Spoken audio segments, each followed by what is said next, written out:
Hi! Do you love using your intricate Thinlits dies, but just wish you didn't have to spend so much time poking out all those little bits and pieces that get stuck in them? Well, if that's you, I'm going to free up some time for you with my quick cleaning tip for Thinlits dies.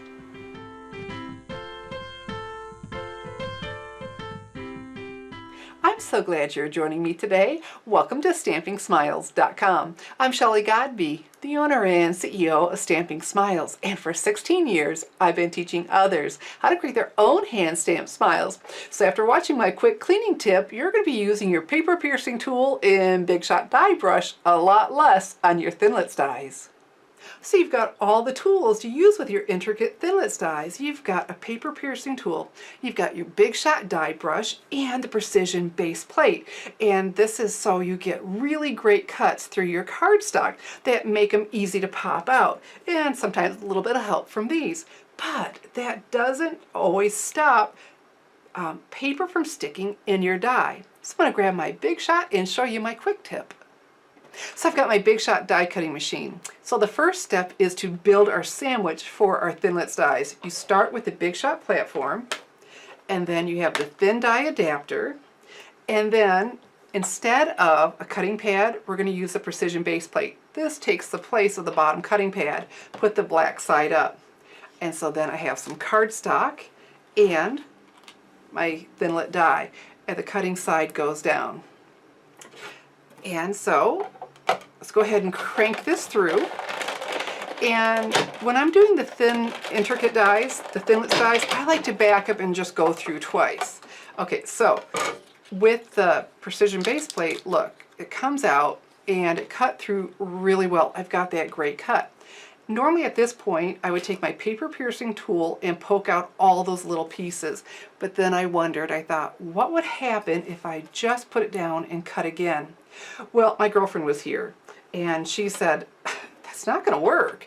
With all that paper in there, you're not going to get a good cut.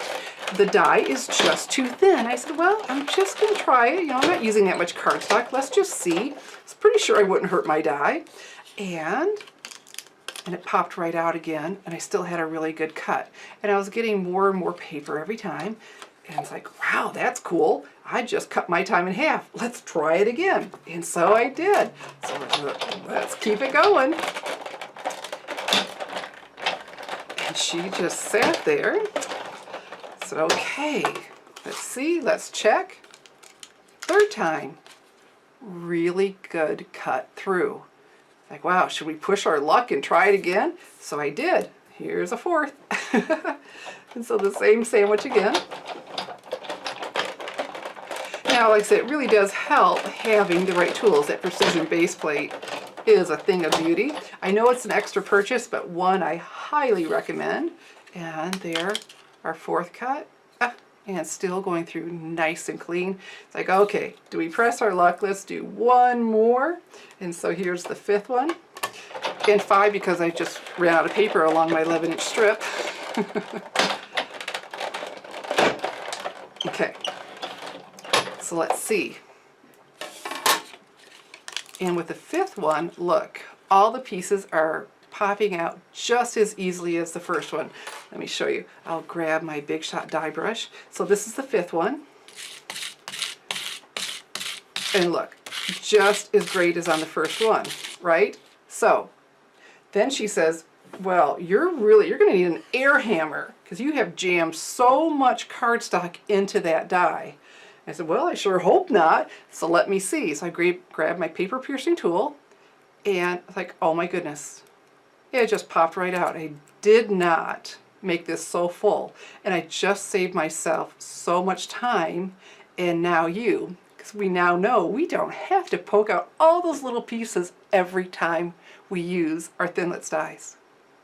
My quick tip for cleaning Thinlits dies is basically don't clean them, you know, and that's going to be great for mass producing cards or whenever you want to make a card, something like this. I die cut 6 of those dies without cleaning out, and what a time saver. Are you as happy as my friend and I are to know we don't have to clean out all those little pieces between cuts? I sure hope so.